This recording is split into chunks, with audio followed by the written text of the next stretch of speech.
and Sophia will, I think, show covers of the books. We want to encourage all of you to buy the books of these wonderful poets if you don't already have their new collections. We're going to start tonight with Smita Charaborty. She is a poet, essayist, and scholar. Her debut collection of poetry, Arrow, was released in September 2020 from Alice James Books in the United States and Carsonet Press in the United Kingdom. She has received coverage in the New York Times, NPR, and The Guardian. Her first scholarly book is in progress right now. She is the Helen Zell Visiting Professor in Poetry at the University of Michigan, Ann Arbor, where she teaches in literary studies and creative writing. Her poetry appears or is forthcoming in American Poetry Review, Best American Poetry 2019, the Academy of American Poets Poem a Day, where she just curated an amazing month of poetry, and elsewhere. In 2017, she received a Ruth, Lilly, and Dorothy Sargent Rosenberg Fellowship from the Poetry Foundation. In 2018, her poem And Death Demand a Labor was shortlisted for a Forward Prize for Best Single Poem by the Forward Arts Foundation in the UK. In 2020, she became a Kundiman Fellow. Formerly, she was poetry editor of AGNI and art editor of At Length. In a wonderful interview that I recommend you read later with Jonathan Farmer in the Los Angeles Review of Books, she says, quote, "I think it's important for every writer to have a nuanced and careful understanding of what audience means for them, and to make sure that relationship is one that they imagine as fulfilling and significant." She says she recently attended a conversation between Alice Oswald and Teju Cole. And Oswald, whose work I absolutely adore, spoke about how we have an obligation to think of what we owe to our readers. I do think this is incredibly important, but for many writers of color, for example, an amorphous sense of readers can be harmful, particularly when defined by white supremacist thought. So I consider instead the lessons I've learned from Dana Smith's work, which is brilliant on the question of who is the we and the you of any particular poem or book, and is a glorious example of the colossal power and value of saying, you may be here, but you're not my you. Please help me welcome Sumita Charaborty. Thank you, Jennifer, and thank you for having me, and thanks to Sophia, and of course, Carrie and Courtney. If you want to check out the month that I just curated for Poem a Day, it starts off with a brilliant poem by none other than Cortney Lamar Charleston, so read that for sure. I'm going to read 3 poems today. 2 of them are going to be from Arrow, and 1 is from After Arrow. And the one that I wrote after Arrow actually speaks a lot to what you pulled out of that interview, Jennifer. So that'll be a nice little parentheses moment. This feels a little perverse to say at the beginning of a reading, but I have to apologize a bit for my voice. Allergy season here in Michigan is lasting. I think it's going to last till like November or something, and then there'll be a blizzard. So hopefully this will go okay. Fingers crossed. I was hoping it would clear up a little bit more before now, but what can you do? The first poem I'm going to read is actually the first poem in Arrow. It's a long poem, so I'll ask for your patience there. The other 2 that I'll read are shorter, so I promise I'm not doing 3 long poems. And the book is about primarily the aftermath of domestic violence and child sexual assault, both of which I am a survivor of. And the book is a little bit less preoccupied with the particularities of that violence itself, and more interested in the narrative arc of being someone who had the ideas of love and community and care weaponized against her AKA me, from the very beginning of my life. And then realizing after coming to a point of relative safety and of relative aftermath, that those things actually mattered a lot to me, and that I needed and wanted to kind of reforge a sense of what they could mean outside of the ways in which I had been subjected to their being used as violence. So the first poem starts off in a very kind of aggressive, kind of a dramatic, kind of a taking up of a lot of space in the world for the very first time kind of place. The second poem I'll read is the last poem in the book, which hopefully will show a little bit of a migration from that. And then the third is not an arrow that I'm going to read today, and it's kind of a postscript to the entire experience of having this book out in the world to begin with. So I think that's pretty much all you need to know. The only other thing I might say, in this first poem, there are a lot of people I reference by their first name, and they're different writers and poets who have meant a lot to me at various points in time. So I think if that's just something that interests you, that is a fact. All right. And actually, the epigraph to this poem is from Alice Oswald. So there's like, I'm just the same nerd 24/7, like all the time. Marigolds. When I picture Robert, he is in the public garden watching setting suns like the ill-fated king turn all to gold. Robert with the swans, Robert under the statue of Washington, Robert amid the tulips. Without a childhood home, I made for myself a house of orchids, of sewer grates with fishes on them, of forsythia and maple trees. Of this I am sure. When Robert crossed the bridge between Boston and Cambridge, he saw Poseidon. In late summer, he could tell that underneath the sailboats is a god, mighty and to be feared, and in midwinter, he alone knew the ice could not long contain that god. In the pipes in his home, he heard the gurgle of illness. I smell illness in the riotous orchid blooms. What are midnight trees? I think that once I knew one such tree, if it is the kind owls gather on nightly to fight, barking, eyes dim with bloodlust and the hiss of feathers, I built for myself a house of orchids with a cave underneath, a cave shaped into an armory brimming with tarantula hawks, giant sparrow bees, and admiral butterflies. In place of stalactites hang treeless, inextricable roots, oh, sacred receptacle of my joys. The day I first learned the word Argonaut, I wrote it in a poem. I searched the seas for one, I searched the skies, I searched a painting. In the painting, I found the word spears, which I drove slowly into my father's ribs.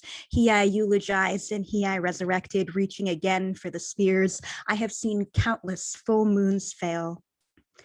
Each of them hollowed, flooding heart first, the craw-faced light, the bracken underneath, then the sound of a wounded owl and a soft, sudden darkness in my throat. Oh, how this villainy. In morning, the owls are replaced by hawks. From one angle, broad-winged hawks seem to have two pairs of hollow eyes. We are looking for you, say the kettles of satellites to the humans lost, to the plane disappeared, to what lives 30 miles below the surface of Enceladus. On this morning in April, Hikesun 01, Ocean Shield, and HMS Echo hear a thump that sounds like the colors inside an oyster shell. The frequency of the noise can make a heart stop. Anxious as seaweed over the sides of the ships creep hordes of trembling locators. The satellites stare with breath hitching in their throats. Between the wine-colored hull of Ocean Shield and Enceladus lies 8 times the distance between the Earth and the sun, and 30 miles below the surface of that geyser-ridden tiger-striped Saturnian moon lies life, report the satellites. The hawks steal their 2 pairs of eyes up toward alien oceans on other planets. What I am is all that I can carry, wrote Deborah. What can I carry? All that I caught, I left behind. All that I missed, I carried. The hawks are not looking toward alien oceans. I am. I am looking to alien men and women. I picture hurtling into them by turn to serve my lust. I picture us bent sideways, impaled, contorted, and screaming. I picture the different shades of a moan. The word bed fills the four eyes in my mind with the color gold, gold of the ill-fated king and the garden sunset, gold glinting in a decaying tooth, golden rod, a haze of pollen, the dragon's treasure, a long necklace of many fine gold chains reaching down to a woman's hips. Young woman walks down to the river of gold. Young woman walks down to the river, and drowns. In the word bed, also joyously wail bed, the color of ashen near death. Bed, the fleshly color of bodies broken for good. Bed, the color blue of heart-stopped lips. Oh, here I lift this one hand up to heaven.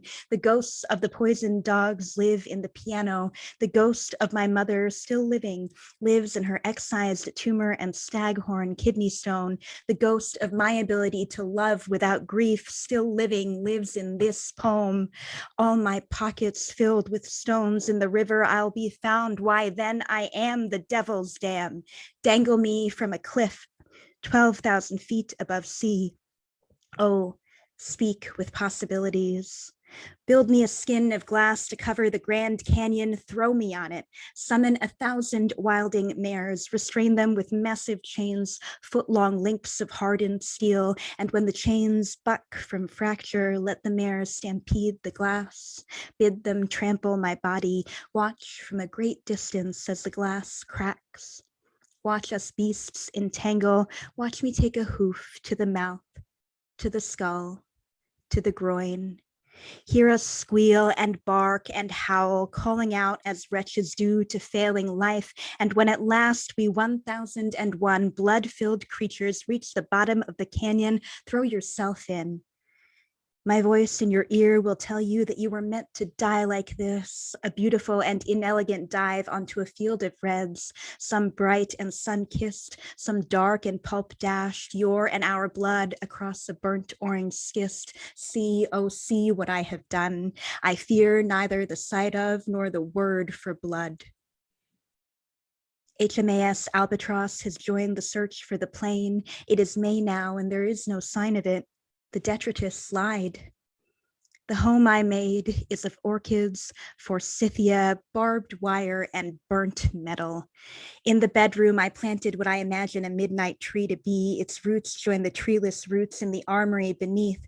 Ravished, my hands cut off, my tongue cut out, I put my home under the wisteria, craving owls at war under thick purple overhang. No territory there is that is not mine. The albatross, it is mine. Enceladus is mine. Your innermost thigh beneath the wisteria, mine. Poseidon is mine, and the river between Boston and Cambridge and the one that wends through Georgia floods into the Gulf. I am dreaming of a monument to moments colonized by theaters of the imagination. Oh, monstrous.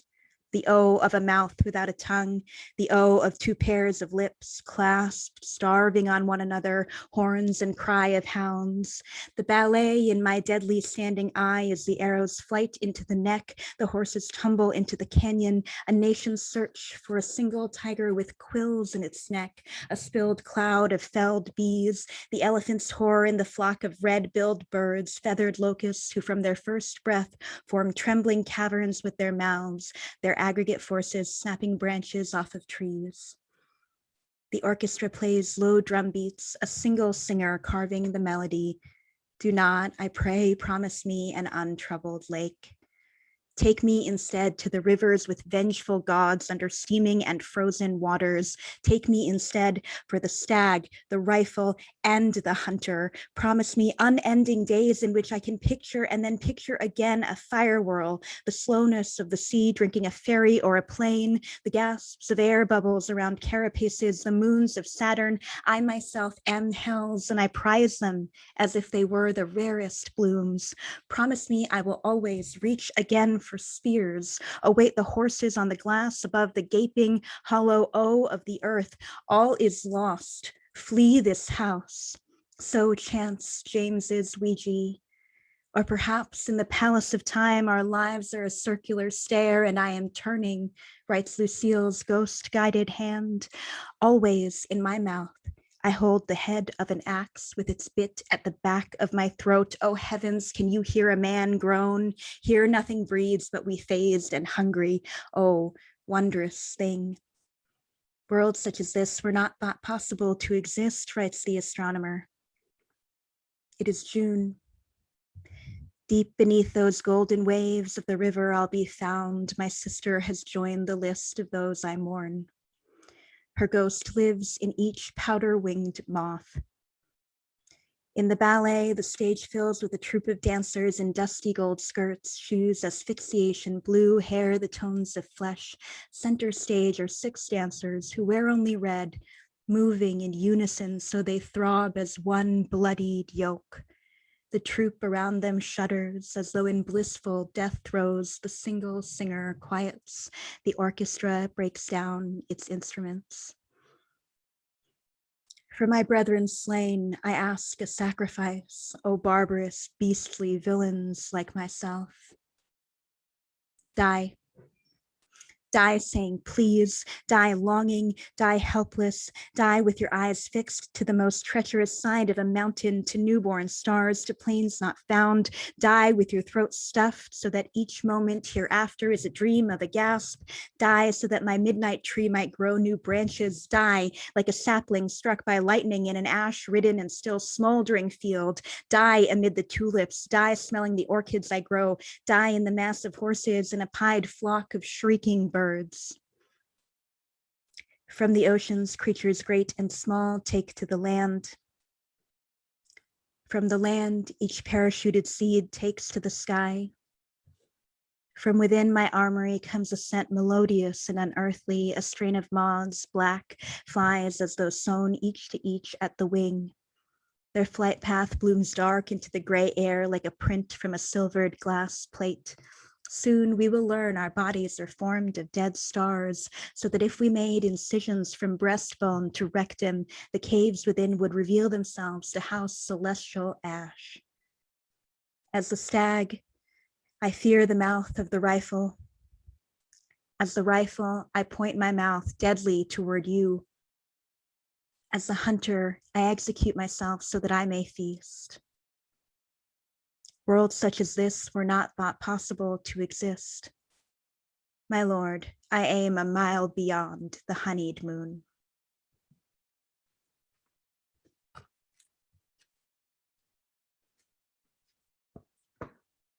There are a couple lines in that poem that are from Titus Andronicus, which is Shakespeare's most bloodiest, gruesome, and really crude plays.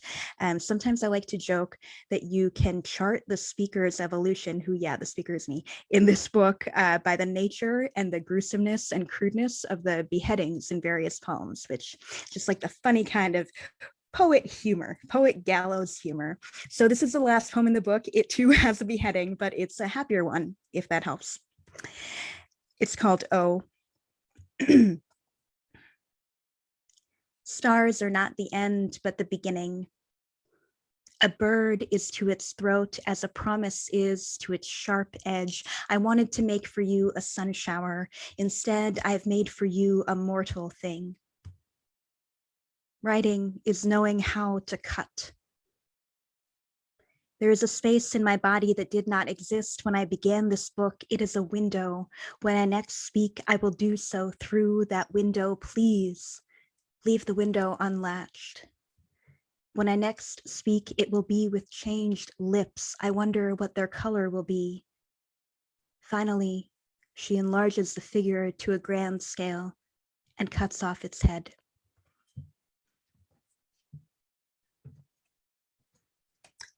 When you publish a mad personal book about really traumatic stuff, people really feel like some people really feel like they can connect with you through the material, and sometimes that's a massive, massive gift and a true honor. And other times intrusive and kind of creepy. So this is a short poem. This is going to be my last poem. And it's titled, When They Ask, Is It True? I Answer. And that title runs into the first line of the poem. So I'm going to read it again.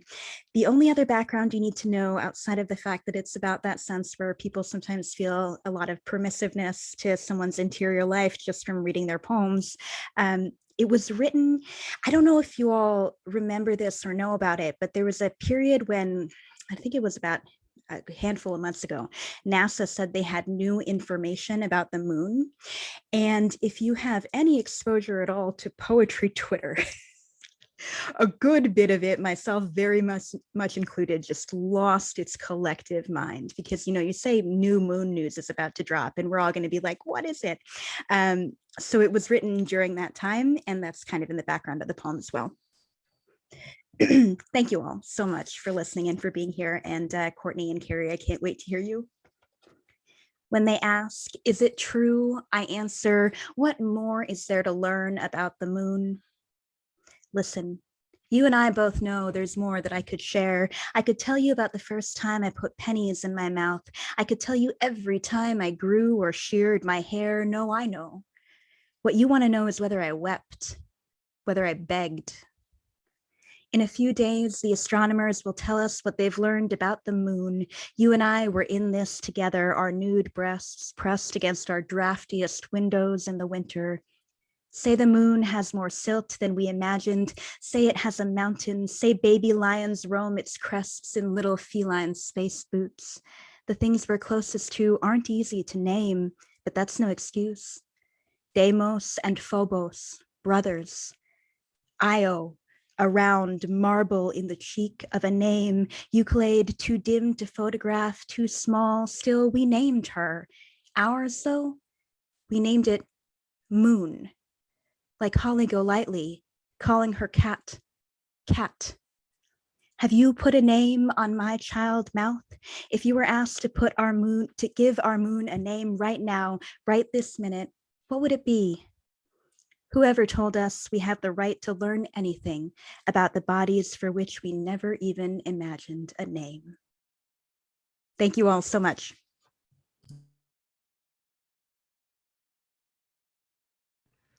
That was really wonderful. Thank you so much for that reading.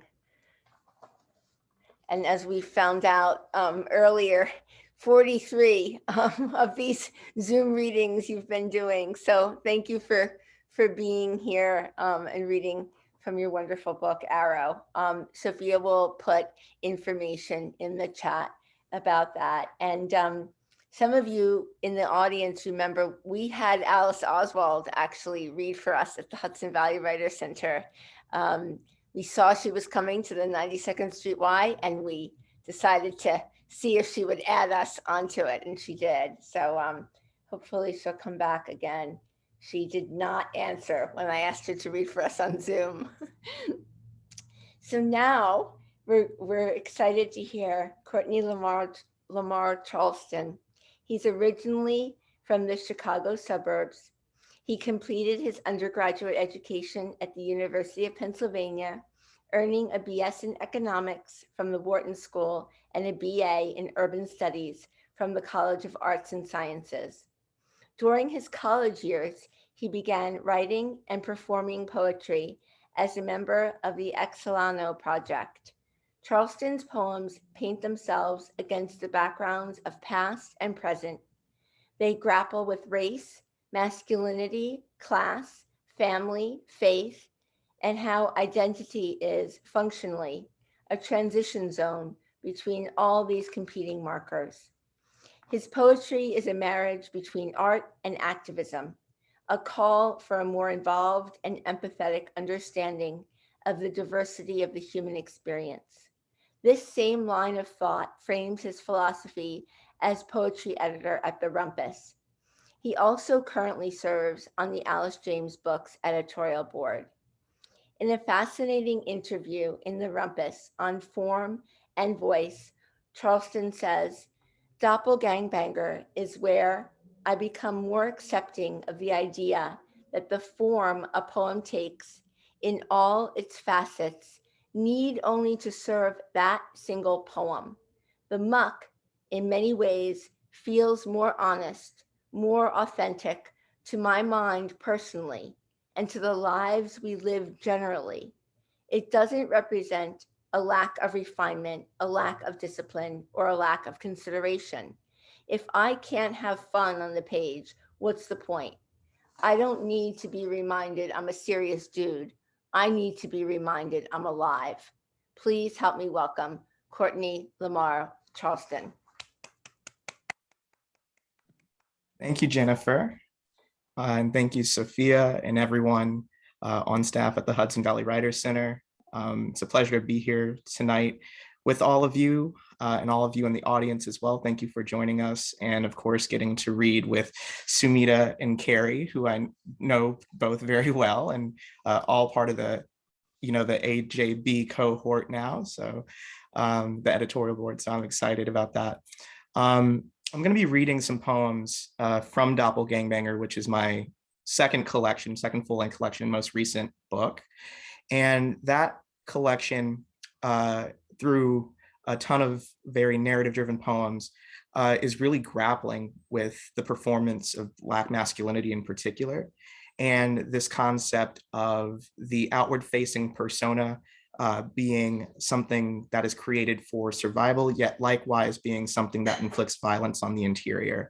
And so it's really kind of grappling with the dualities kind of present within, within the performance and presentation of Black masculinity as it relates to my own lived experience. Like Sumita said, the speaker is me. So, I'm not someone who's trying to put distance between that.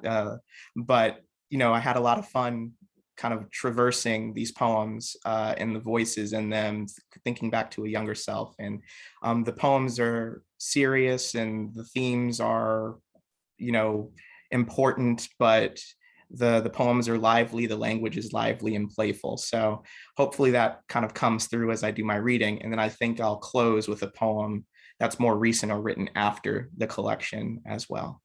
So let's dive into it, shall we? Let's see, first up, I'm gonna read the first poem in the book. This is titled, The Unauthorized Autobiography of Young Thug. The fools nearly killed me, trying to make me one of them. A loaded word of bond with dress codes and penal codes, postured allegiant to the culture as with the flying of flags from knots tied on the backs of head wraps worn hoods over. I can't gunpoint when the life of this alter ego began, though the possibility can't be dismissed. It began at gunpoint in a way, with an icy pressure against the temple, the mind splitting into two tracks while a circus of peers clowned. Going back far too long now, the camera has blurred my edges in the suggestion of motion, even if I stood as still as the air does before shit really hits the fan. I truly went ass first into fronting indifference, forbade my happy teeth from public reveal lest they pop the balloon of my perfectly round face, baby angled, already read as kind or innocent or soft from the jump when I wanted respect on my name and women on my lap like it was said I should. And shamefully, I did. Several sisters come to mind here, and this doesn't make me feel good. A tender touch in the moonlight goes only so far for a shadow.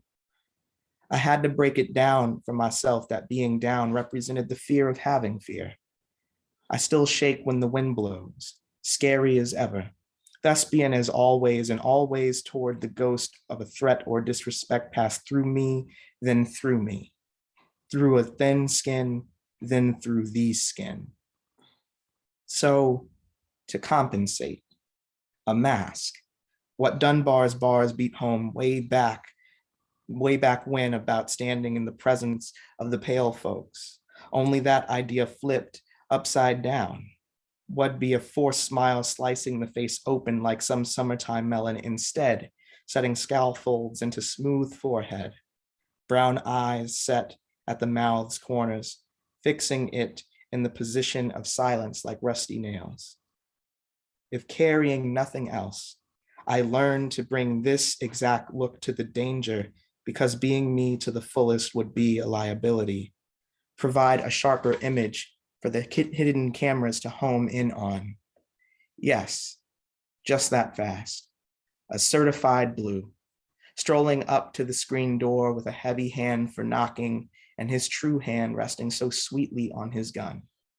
My gun, I should say, since in this case, the cop is also me, like that little angel or devil used as sitcom trope. Just imagine the person coming for you being you every time. Don't trip, you'd say, unless into the fight.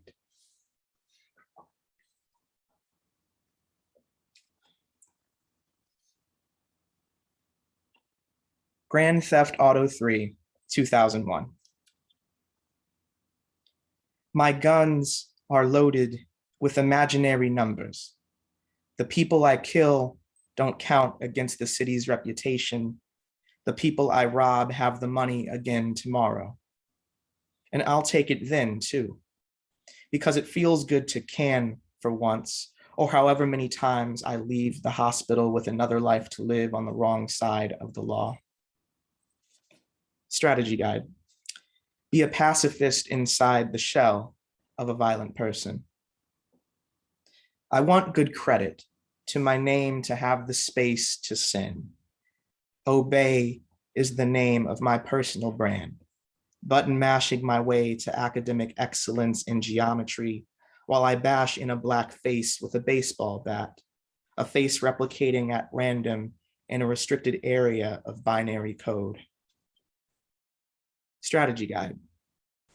Bad things aren't bad if you wear a white man to do them. I bribe a mini skirt into the backseat of a stolen sports car and watch it rump shake on its axles. With my silent black face, I ask a classmate to leave me the frick alone. Strategy guide. Your default is scary, so be smart about when you smile. For my crimes, I take my punishment quietly. Mean mug, mugshots Monday through Friday as a singular form in a room full of plurals. Then I come home, boot up, turn up the volume high so I can hear the time bomb's explosion mark my mission complete. Let my mouth burst into pixels of pigeon, then peel out, peel off my face, and the one under that, and the one under that, until I get tired of playing a game I can never beat.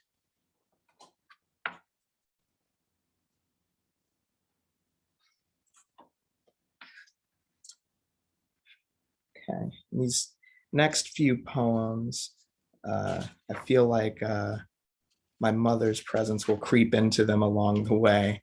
It was interesting to see how women came into the poems in this collection and the relationships, right? Thinking about relationships to women, whether those are desirous relationships or familial or just in the sense of community. So let's get into these next few. But it was just something, a thought that crossed my mind when I was like picking poems out. And I was like, oh, okay. My mom's in a lot of the ones I wanted to read. This one is titled Family and Consumer Sciences. And it comes along with an epigraph from the rapper Pusha T, who is a member of the Clips. And this is from their hit song, Grindin'. I'm the neighborhood pusher, call me subwoofer, because I pump bass like that, Jack. Stumbling through the kitchen, tired and headed for the staircase, her hair is slightly out of character as she asks me what residual I've left coating the countertop. And I tell her, it's flour, Mom. Stove's eye burning behind me, blue heat set beneath the metal pot. If she had $1 for every time I've told her that, it would be flour or baking soda. And if I had $1 for every time she asked me, it wouldn't be flour. It'd have to be baking soda then, No question. In my mind, if I had $1 for every time she didn't ask me, it'd be flour for sure. When she stumbles into the kitchen, tired, headed for the freezer, in those moments, if she had $1 for every time she wanted to ask me, it'd be baking soda. Needed to ask me, baking soda. Not there to ask me, flour or baking soda. If it was baking soda instead of flour, then in my mind, blue heat would toss me into the freezer. Then when she came to visit me, her hair would be slightly out of character, having just climbed all the precinct stairs. I'd tell them inside, it's flour. By that point, she wouldn't ask me or have $1. She'd be stumbling through legal fees and all life else, residuals of my bastard presence.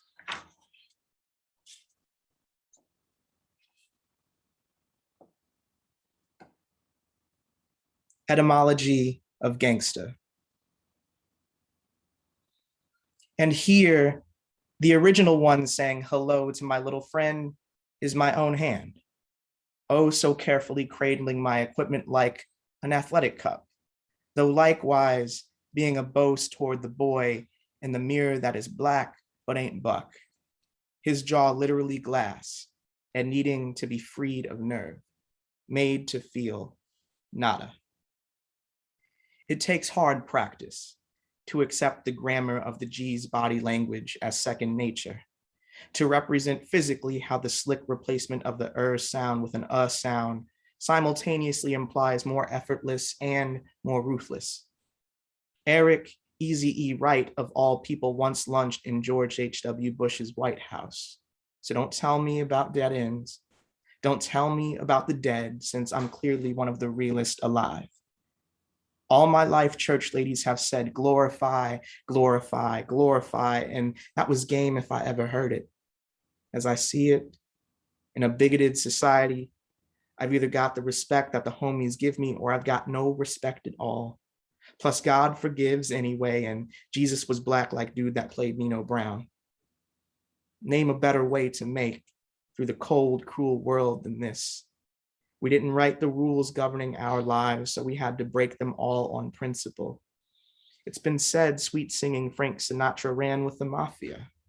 Al Capone's picture hangs on the wall at Portillo's, and you want to tell me the country has beef with crime when it really only has beef with me and mine. What didn't click with Ice Cube and them in y'all's heads is exactly what did in ours. Since you gave us hate when we wanted justice, something had to come of it. Remember, energy is neither created nor destroyed, fool. So what if I'm a ruffian who would only wear a suit to my own funeral? Go on, throw that salt somewhere else. I'm your gross domestic product, America, a lie you sold yourself. Only my mama can judge me, and you wouldn't believe what I'm buying her as soon as I get on. Paradise, paradise, paradise, a big ass crib, a white maid.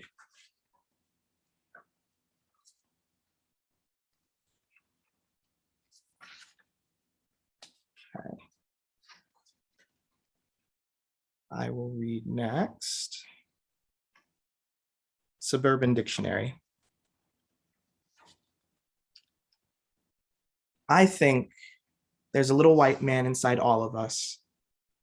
Though my look precedes me, in this case, I'm not talking about the shack creeping slave master, but the crown-funded discoverer of pre-existing things, the explorer of the exotic via means aquatic or terrestrial. Oh, looky here, another settlement by a river, between two rivers, in fact.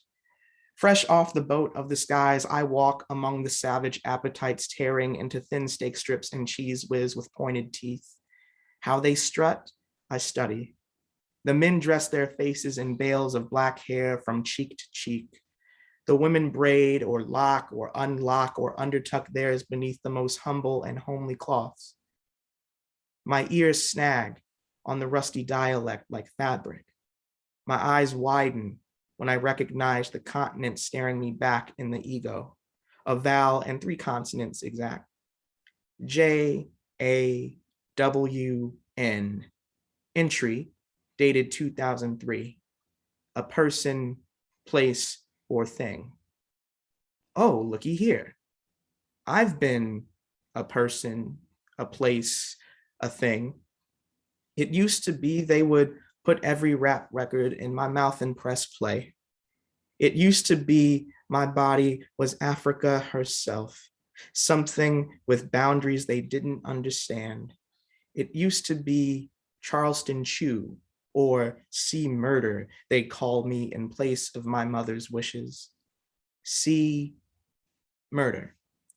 First entry, the killing of another human being under conditions specifically covered in law, I explain. Second entry, slang, something extremely difficult or perilous, I explain. Third entry, a group or flock of crows, I explain. I explain the world while they circle ominously in omen. Oh man, I really just want them to go away, or that I fade away, or they catch the fade from me, or hair clippers give me a fade and they can't recognize me anymore, except for the savagery, of course, measured in melanin and my talent for tearing through the meat of grammar with my teeth. Fools got me tweaking off this old ghetto glossary gimmick for real.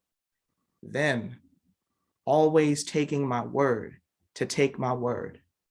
Jocking, jacking, whatever. Just let me live where I live is what I say, or be trying to.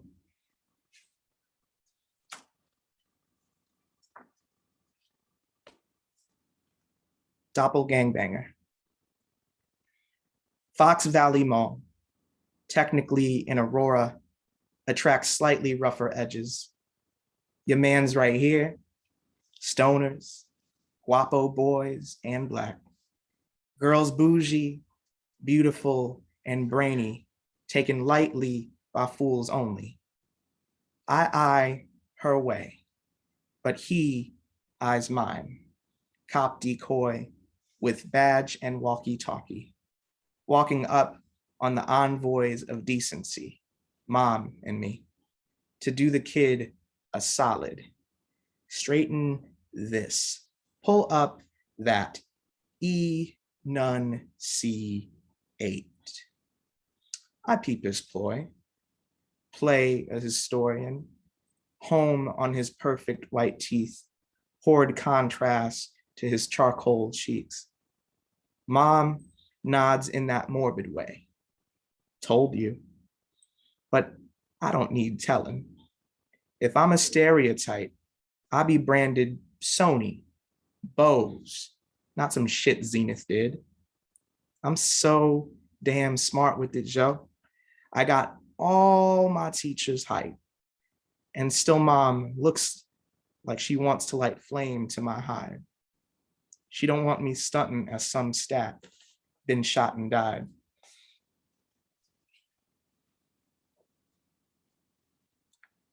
Psalm for P. Either I'm praying or I'm holding my hand with my hand. I suppose both are small beggings for favor, simply directed at different thrones. Across the congregation, I'm known as your son even before God's. And what a pregnant admission that is. Your voice among the choir is exalted, anointed a favorite by pastor and flock. Just as you sing of the Lord, you order my steps, and I follow, walking the straight and narrow, falling between stern lines you've drawn, though my body curves as any other boy's would when inert on sidewalk, skirted by chalk held in a gloved hand. Shudder to think of all that wasted labor, of a child lost like that. Though there is grace in knowing, once I was as small as a silver bullet in your belly, but a kind, hopefully, filling a hole in you, warmly, without pain. This was a time before I had a name, whether first or last, meaning I couldn't yet have a father to know, to take after, or take up for, or the place of, when something heavy needs to be lifted in this house of 2 stories, hers and his. In the beginning, of course, I was yours completely, solely, some saccharin in the fabric of your carbonating blood. Because gospel, by definition, requires there be good news. Because I was born from touch until told otherwise. Because touch can mean either life or death, depending on where and how deep or hard. Between us, let's agree you were virgin then and virgin now. 4 kids later, whatever tenderness there was between you and him, the ghost of a ghost of a ghost.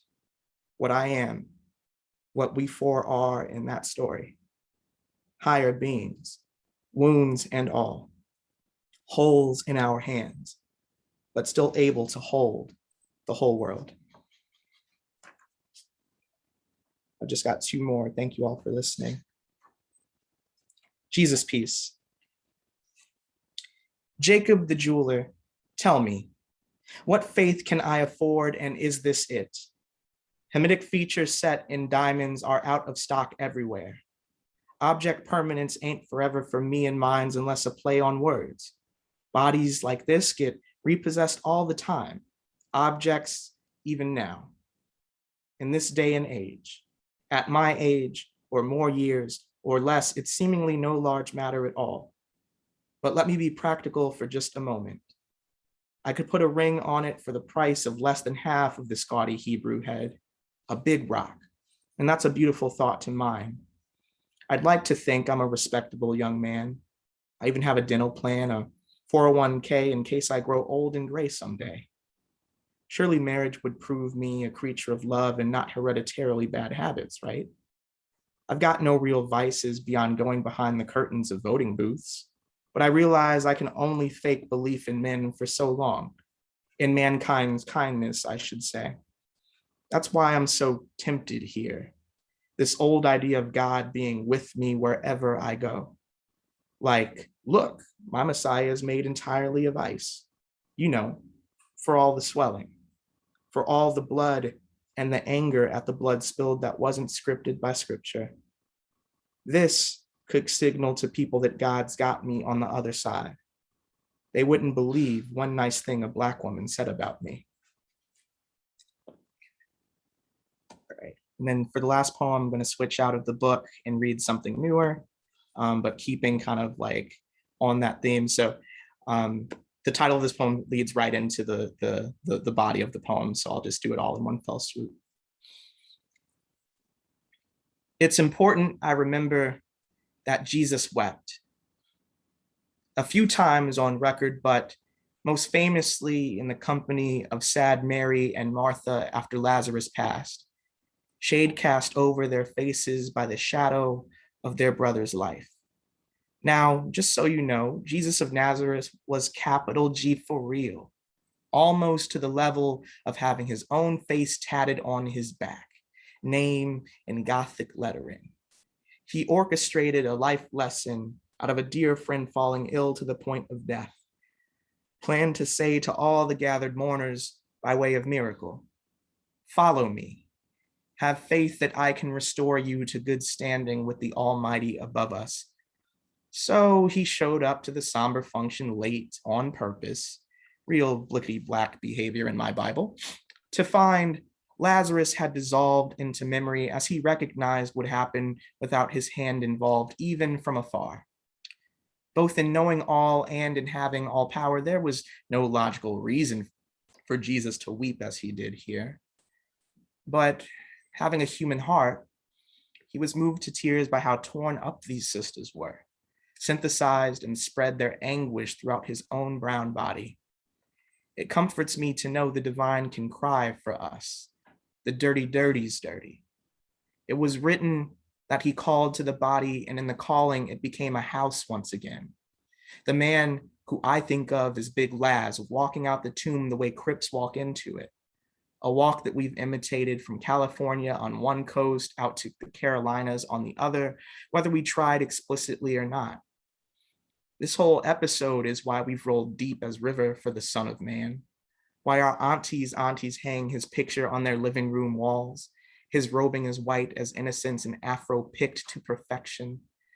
Since they speak, as if we are the most sinful people here, it must mean he bore that cross for us disproportionately, the same cross we dangle from our crane necks adorned in gold, the beacon that leads us back from death after death has taken us, as if the bullet was never born, body breathing in light like a church. Thank you.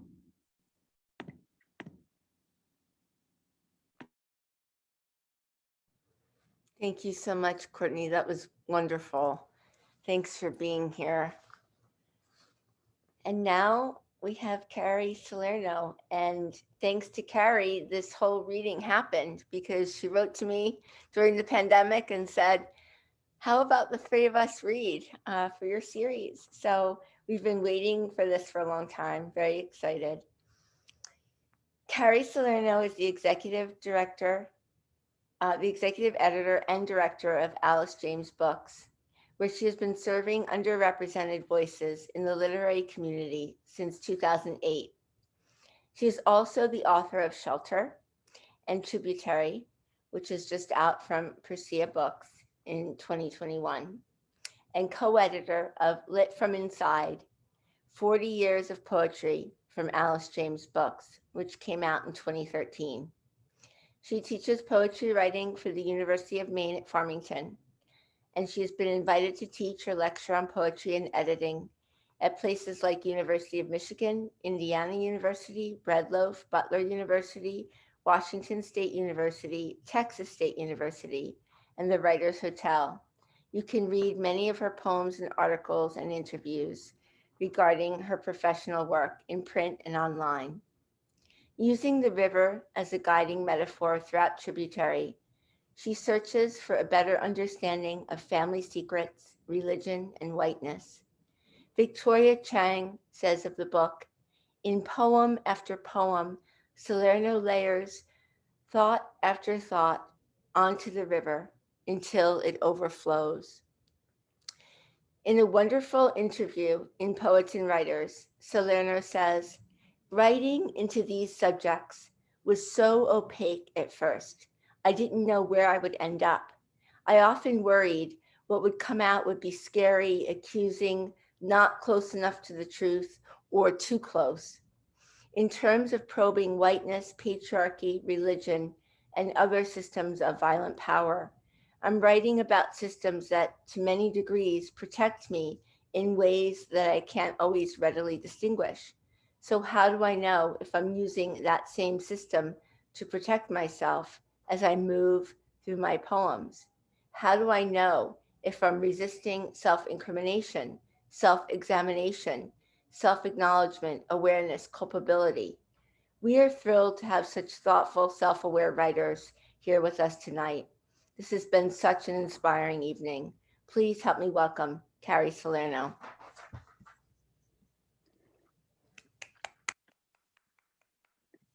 Thank you so much, Jennifer. I really appreciate that very generous and kind introduction. And I appreciate you and Sophia and everyone at Hudson Valley Writers Center and everyone that is present with us tonight. Thank you for being here with us to hear poems and be in the presence of poems. It's really incredible, and I just have a lot of gratitude for this evening and for the space that you've given us to read together tonight. And to Sumita, your epic and entrancing work was just, your reading was gorgeous, and Courtney, the tenderness and vulnerability and tremendous music that you render inside of your work as well. It's just immensely inspiring, and just, I'm awestruck. So thank you both for your incredible readings tonight too. I want to start. I'm going to read poems tonight from Tributary, and as Jennifer mentioned, these poems are a deep meditation on belief and on the violence of silence and silencing, and about the way we inherit and enact and deliver trauma onto others, onto those we love, how we carry it through, how we give it to others, how we live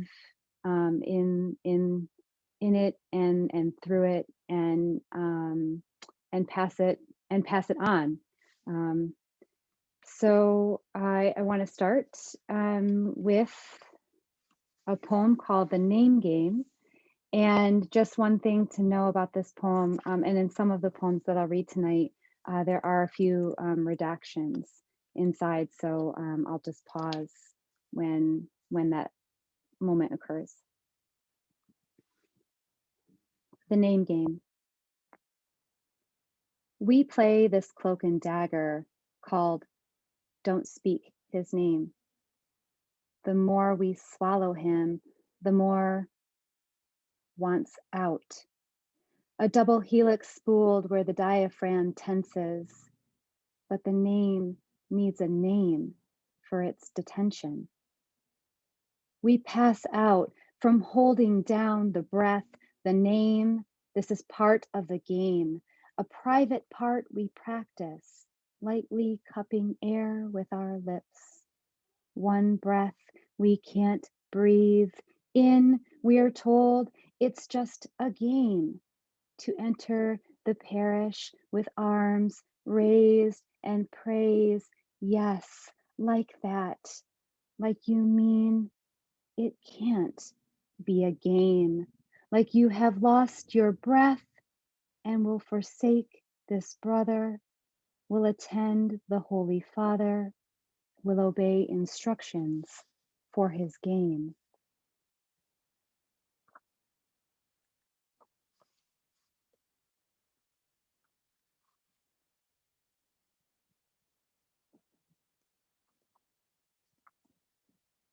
I'm still new at reading from this book, so I apologize for the page flipping. I'm really getting used to it. So there are two poems in this book with baptisms. So I'll read the first one. This is called Baptism with a River in it. Pull the girls by the hair to the river, make them speak its water. That sweet, dumb speech. Pull the girls by their heat-pocked hair. They open murky mouths for its secret, but no secret there. Oh, oh no, no scripture sleeping upright in her chair.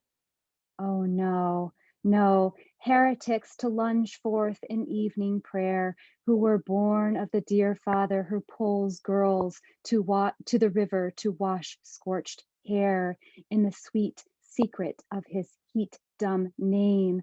Coal wash that rises from its still water, wash it from lips, part and carry the water away. As the body of our bodies, my sisters, the river will accept the secret, not a secret, but a secret deep in the bed of another life to where our heirs will never be led, where we gallop to the river to be drenched. In our dresses, beneath the Father who demands commitment against our will to rip from the root our brother's name.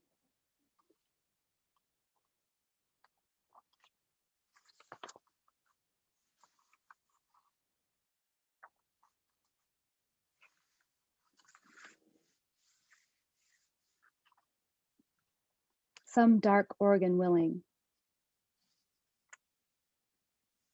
I always think about Jane Mead when I read this title because I just feel her presence in that. Some dark organ willing. When you strapped a fresh deer to the branch, which was the bar of their swing set, the girls swung anyway, arched thighs around to tap toes on the other side of its body. Between them, a long gash in the hairy form left ajar for bloodletting, for words, for twig light. How many times did I ascend your porch stair and let my finger do the work of pushing a button bell? My body before you, not quite what you'd expected, but what you'd accepted already as one you would not love. Perhaps somewhere within you, I'm also hanging, my feet neatly folded beneath the mealy rope. Perhaps one comes undone and I dangle there in my candora, a mess you mind but cannot accept the reading of. Perhaps as the red deer whose hooves once grazed these indigenous grasses that shimmy in the crisp zephyrs billowing over the green plain which croons like insects against it, as the deer sways from its bundled legs, whose body grew longer over its days with your daughter's pumping legs in perfect communion, peering for a heart or a liver or some dark organ willing to be an offering. I am the bright wound, open and festering. A voice beckoning you to the renderer. A voice undressing down to itself, stumbling naked of this tree, this fence, this greed-grown yard.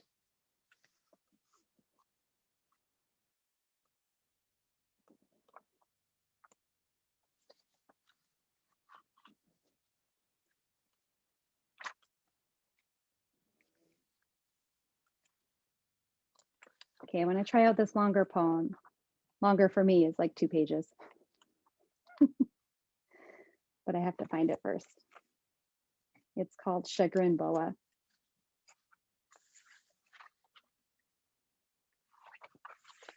So anyone who knows me knows I'm terrified of snakes.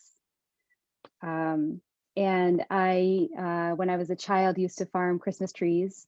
And the blue racer snake, which is indigenous to Michigan, is a snake that will chase you. So I have been chased by snakes.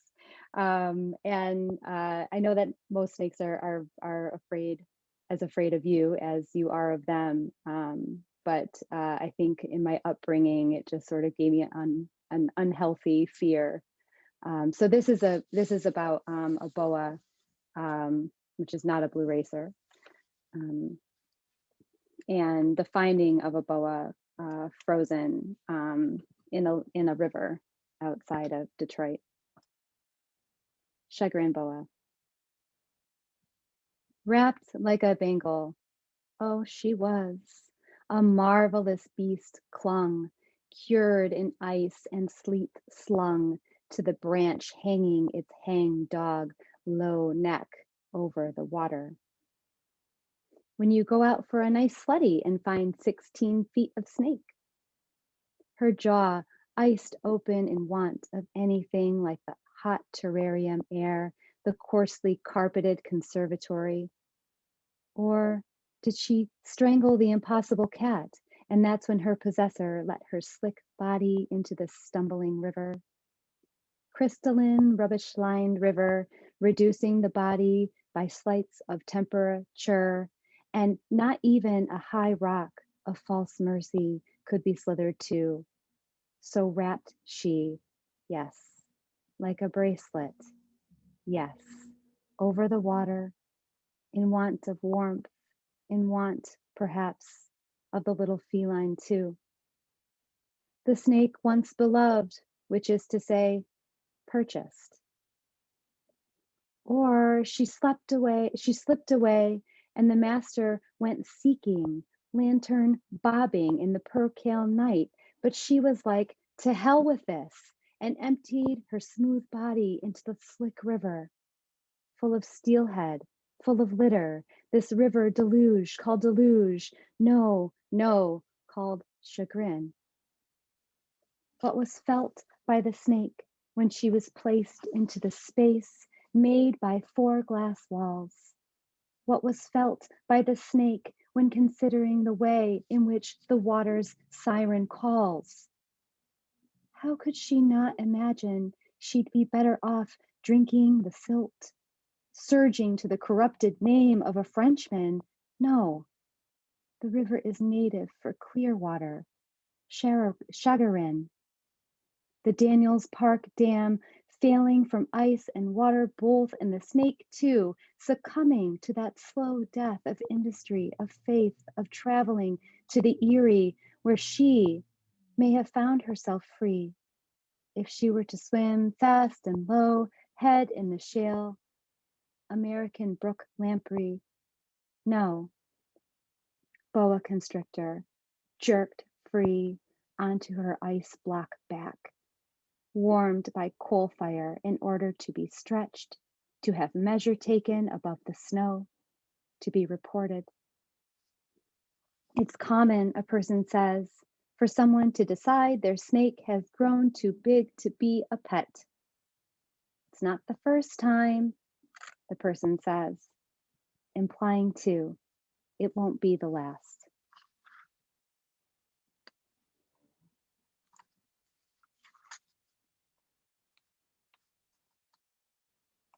Okay. It says the river to her patriarchy. It's a really skinny poem. To explain how a tributary becomes a river, there isn't a way but for the tributary to deny it. I deny the very river. I deny the paying of tribute. Grow up, say the men in my life, men who gave me life. When I am already the river, I say, I am the river. I say, I am grown. I say, listen to my rushing. I say, you will stay until I've finished my rushing.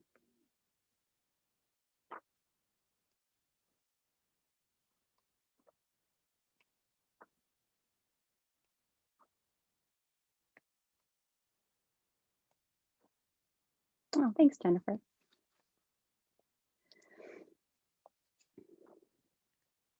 Okay, how about another girl power poem? This one's called Sick Horse. Sick horse. Girls, you can bring that horse to water. Sick horse, desert mouth horse, horse painted to slick sedimentary rock. Bring that horse to water. You can, girl. Horse bit grinding. Horse you really gotta drag. Red stencil, skinny ass horse. That horse to water, bring him. Girls, win it. Lie down there, that belly on the bank. Don't forget to praise, to stroke the hoary mane and coo at him, sweetly bray his name. Don't forget to praise who made this horse and made for you the walk and made for you the bridle and made for you the cracked earth in want of water and made for you this river and made for you this labor. Yank on that bridle, bitches, yank it. Yank that horse and force its head down. Prove you cannot make the man drink.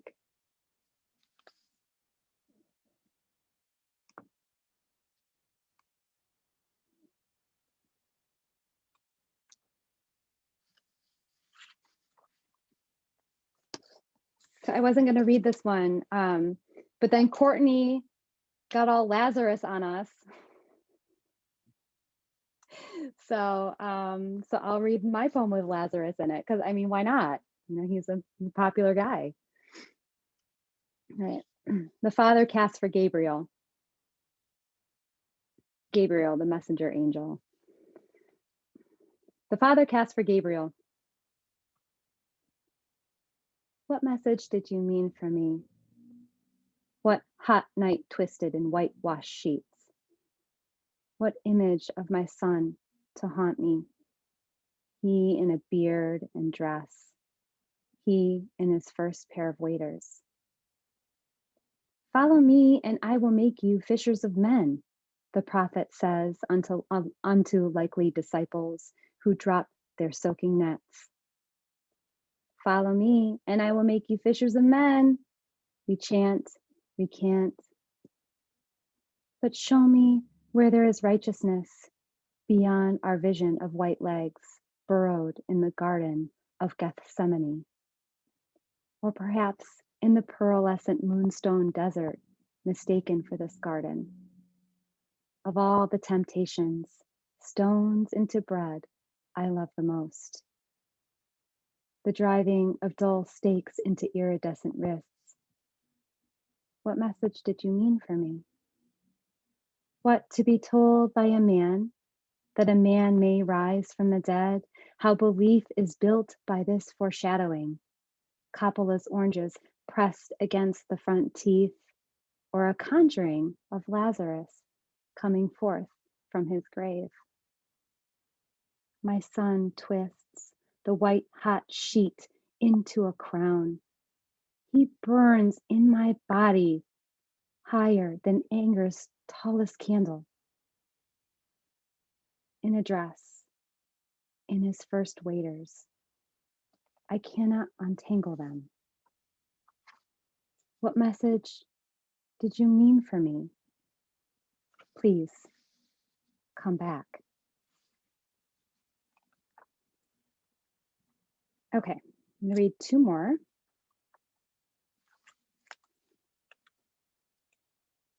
Yeah. I have the pages marked with my fingers. Okay. This one is Of Secrets, Secret River, Guide Me There, Guide Me Home. Only the certain anglers know this secret river, know the path leading to its waters. Trust in the purity, the bounty of fish gleaming from the frame of the Instagram feed. What trails are ones you know? What roads diverge in the yellow wood? Tell it to the river with her mouth open for the wet kiss. Tell it to the river haunted by her bounty of fish, gleaming near the bank, spawning near the bank. Only the anglers know the way to her, the way to keep her hidden, the way under the bramble to her mushy bottom, the way to sink into and pull from her bounty of gleaming fish, her bounty of secrets. Oh yes, do not forget that. Secret river, guide me there, guide me home.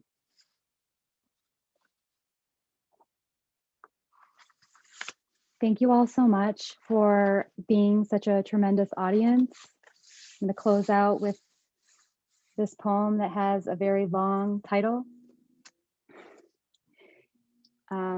It's called Postpartum Depression. And then the synonyms for this, which I find interesting: unhappiness, despair, sadness, downheartedness, misery, hopelessness, melancholy, dejection, gloominess, slump.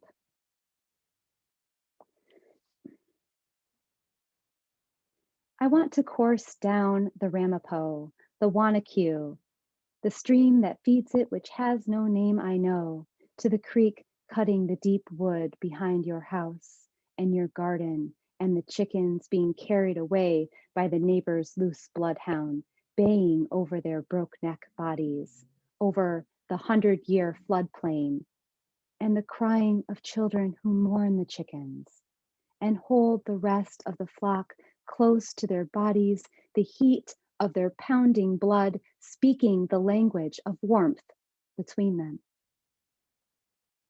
When you call me and say you think the children are better off without you, you think sometimes I want to be the Delaware, swift and direct, tributary to your body of water.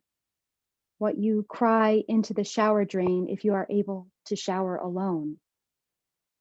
My sister, do not think the children cannot see how you show them the truest kindness as you slip the lead over the murdering creature and tie it next to the chicken coop. As you go to fetch the neighbor to repeat, the dog has again gone loose. Your son saying he hates the dog, and you saying, I know, but try not to stay angry for too long. And you too, sister, let go of whatever ruddy water your body stays. Run to the hard rain and let it soak your skin with its offering. Watch for me in the water as river rising. Thank you so much.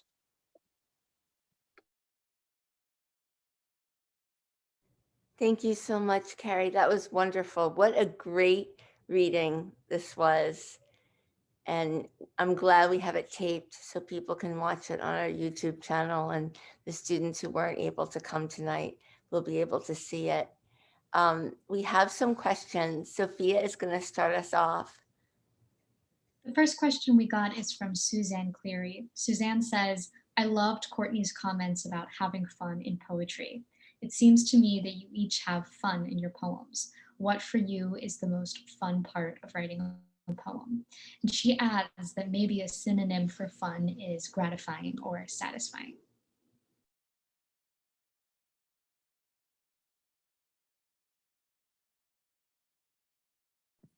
Yeah, I'll go first. So it's a good question. I don't know what the most gratifying is, but there's two things that come to mind for me with my own writing. Number one, I love the way music comes through language.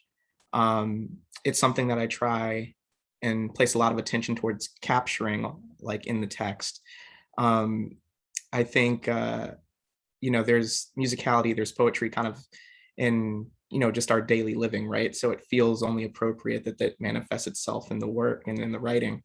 And I think secondly, one of the things that also is gratifying to me is wordplay, but in the sense of looking for similarity in sound and construction, but divergence in meaning, right? Like I love the juxtaposition that comes with that type of thing. And I think in English, there's so many examples that present themselves and so many opportunities that present themselves. Those are always fun for me to play with. So. Yeah, for me, I think too, it really often comes from language, whether sound play or, in Arrow, I make up a lot of etymologies, and that was really fun. Like they're not real at all. And I think even outside of like the play of language itself, for me, there's something just fundamentally fun about writing, even when it's about something incredibly depressing. Like when I was finishing, the hardest thing about that first poem I read for you, well, no, there was a lot that was hard about it, but weirdly, the hardest metaphor to come up with was toward the end, where I had like the moths flying each to each at the wing, like a plate from a blah, blah, blah. That took me days to figure out, days of like concentrated labor. And part of it, and like hikes and tons of coffee and a questionable amount of beer. And part of what I realized while I was halfway through that process of trying to figure it out and going nuts, I was like, what I'm fundamentally trying to figure out right now is what I think my sister's ghost looks like. And that's a really depressing question, but it's also so fun. Like, what a job. I get to spend several days right now trying to figure out what a ghost it looks like. And I think that's just really fundamentally enjoyable and gratifying and satisfying, to use your synonyms, to me. Yeah, I would also say that the sound work is really fun and exciting. Especially when I write something and then I read it out loud and I start to pick up on cadences and the musicality inside of the poem, and I'm able to work inside of that. It just brings a lot of joy, and I feel like it makes the poem expressive. And I think in making poems, one of the things that really brings me joy is sitting alone with my eyes closed, just thinking about sort of the watery images that come to the surface and percolate, and sort of being able to move through those and at times use them as a launch pad for movement, in which to access my voice. And I find a lot of peace and joy in that time when the poem is just about ready to start going. Thank you so much for those really thoughtful answers. And thank you, Suzanne, for a wonderful question. So the three of you, Sumita, Courtney, and Carrie, have briefly referenced tonight that unlike some poets who distance themselves from their speakers, you are your poem speakers. So I'm wondering how that intimacy and vulnerability might shape the kind of authority your poems have over their subjects, and if that authority translates to you as poets and people over the themes of your work. I think about this a lot, so I could just say some stuff really briefly and then get out of the way. Yeah, for me, sometimes I do use invented persona, but even then, and they are in many ways sometimes really far away from who I am. But even then, I like to feel like I have some skin in the game in some kind of emotionally precise sort of way. And I think for me, the reason I've thought about this a lot is because I was exposed to really horrible models of authority for a really long time in my childhood home. And then, as I started casting about for other models, like, what do you get? You get this like white male patriarchal hetero garbage crap. So you look around, you're like, well, that model I got as a child was bad. Everyone else is doing stuff that's pretty bad. How am I supposed to understand and have a sense of authority, especially when everyone's saying, like, you should have authority in the classroom as a writer, as a blah, blah, blah, blah, blah. So for me, I came to really think of authority as having skin in the game. Like, if I feel like I'm risking something, if I feel like I'm being vulnerable, and even when I'm teaching, like if I feel like I'm taking a risk in really trying to connect with individuals rather than imposing a top-down thing that I don't believe in, then I feel close to the work, and I feel like my authority derives from my honesty and my proximity to what I'm putting out there. So yeah, I've thought about this a lot. So that question's really interesting to me. And now I'll be quiet. Well, I sort of feel in the same camp as Sumita about my voice and my perspective inside of my poems. I don't necessarily know if I am the speaker, though, in a lot of the poems in Tributary. I think I somehow feel like I come to my work with the feeling of a collective voice.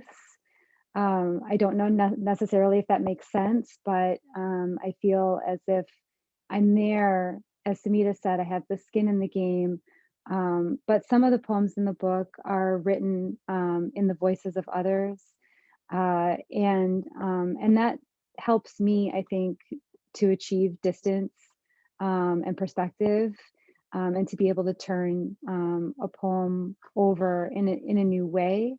It helps me access a new level of understanding if it's not just me probing me and feeling like maybe the poem is all me. Like I like to step back and allow the poem to do what it's going to do and sort of get out of its way. And so I think in doing that, it takes on a voice and an identity of voice that doesn't necessarily represent my own. I could have said it and I did say it and I did write it. But it also, I would hope that it would open out beyond myself, and encompass something greater. Yeah, this is a really good and intriguing question. Like, I really think this question because it's taking my mind in like a bunch of different directions. But I'll say, in the poems I read tonight, definitely, I am the speaker more or less, right? The poems are very, very close to me as a person. But one of the things you'll notice when you read across like poems in my first book or poems that are not in any collections at all that I've written, I'm often leveraging the I, but the I can be me or it can be pluralistic, right? I think as it pertains to authority, for me, I only feel comfortable wielding or trying to wield some type of authority when things are very small. And what I mean is that when I'm very close to the details, I think authority is something I can only wield over a small parcel of experience, right? I think once it starts getting away from that, I have to relinquish authority. And so what I'm more interested in at that point is I'm interested in finding chorus with others, right? And so one of the things that I've picked up on in my own writing, right, is that when I'm in chorus, right, it's the details and the images start to morph a little bit more. And when I am the speaker, it's very specific. And I think both of them can be intimate. I think we think of intimacy like as in closeness, but it's a different form of intimacy. Like, so when I am the speaker, the intimacy is more so of the interior, but when I am in chorus, right, the intimacy is of relationship between one or more people. And so I think the language kind of morphs to fit whatever intimacy is kind of trying to be rendered there. But only one of them has the sense of authority, whereas the other has the sense of letting go into something that is bigger than me, something that is perhaps even unexplainable. And I kind of like that tension and that ability to move between the two. And I think like leveraging the I to do that work is really interesting and something that can bind people to the work and offer a bridge into the work from their own perspective. This has been such an interesting discussion. And Sophia, I love that question. And obviously the poets did as well. I would like to ask maybe one final question because I know everyone has to go, but we have a lot of people putting together first poetry collections who are here in the audience tonight. And so since you have a unique experience of being on poetry editorial board and Carrie being the editor of Alice James, it would be great if you could talk a little bit about your thoughts and your advice that you would give to people who are putting that first book together. So I'm happy to kick this one off. I have a lot of thoughts about this topic, and I'm currently writing about this topic extensively because I feel like it is a topic that that deserves a lot more discussion and a lot more thought about how we engage with our books. We spend a lot of time on our individual poems, and yes, that is, the glory land for us all. But when it comes time to put together a book, we don't have as much experience in this arena. And so, we have to quickly figure out what it is, that we're supposed to do. So I could talk, for hours about about this, annoyingly so probably. But what I would say is that a good place to start is understanding uh, the argument or perspective that you're trying to share. Or maybe even to the way I like to think about it is what kind of connection you're trying to draw, um, trying to put forth and connect, and make with me. So what's the heartstring? What's the beating heart of the book? What's the essential communique that the book is trying to make?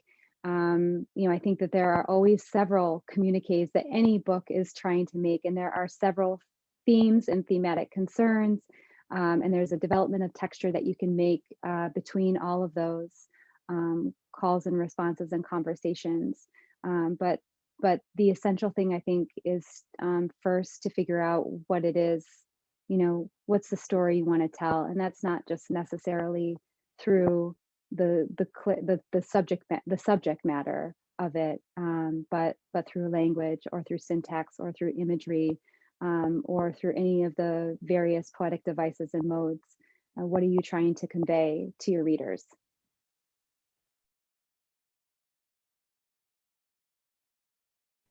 Yeah, I think following along those lines, um, I always key in on when I talk to folks who are like working on their first manuscript or first collection.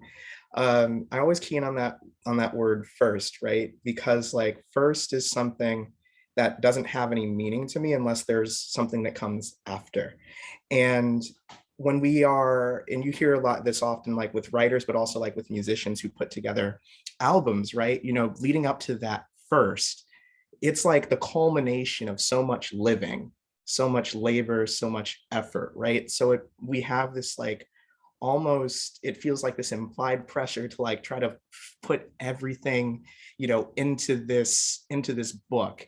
And I think along the lines of what Carrie is saying, it makes it hard sometimes, or we have to like pull ourselves back and really focus in on like, what does the book want to be about? Because your book wants to be about something, not everything, right?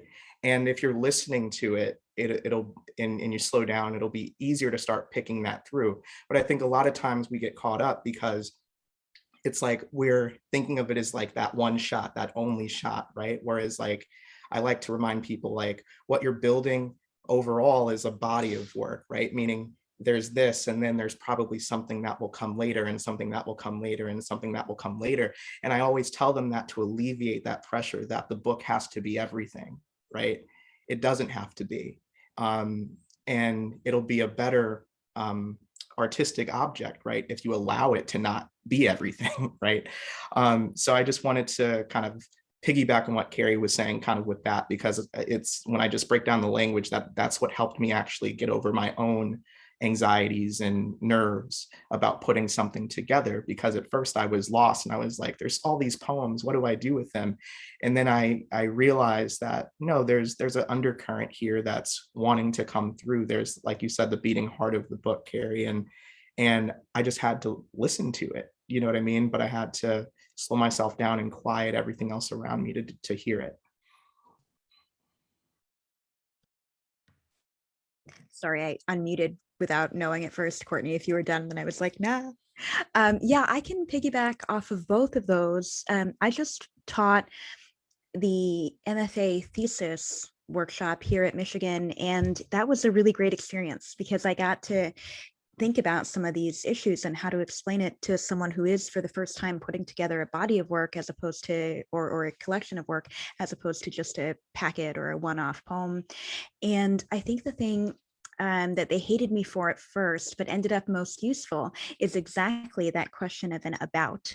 We like to say that we can't say what our poems are about or what our books are about. And to a certain extent, that is true, because every poem and every book is the tip of the iceberg of the glacier that went into making it.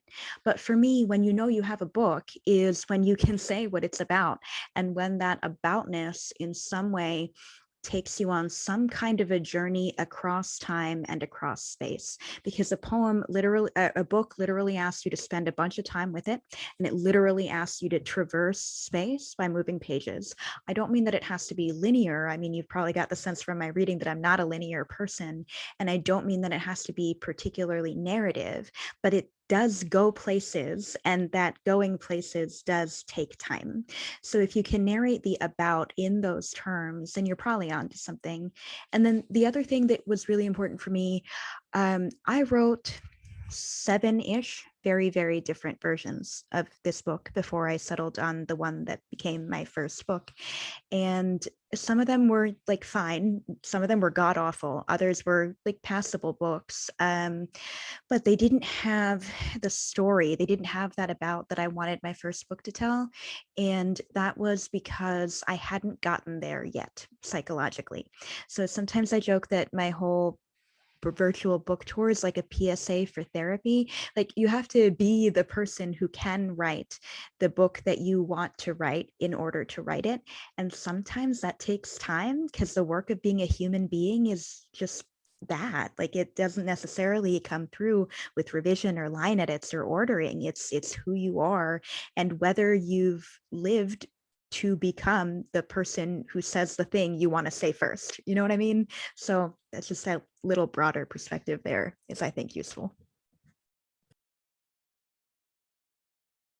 Thank you all so much. That was really helpful. And I hope that all three of you will come to teach one day classes at the center on Zoom or in person when we open back up at the end of the year and the beginning of next year, because you obviously have spent a lot of time thinking about the craft of poetry as well as writing poems. And so you would be three wonderful teachers for our students to work with. And we loved hearing you tonight. Thank you so much for your time and for your generosity.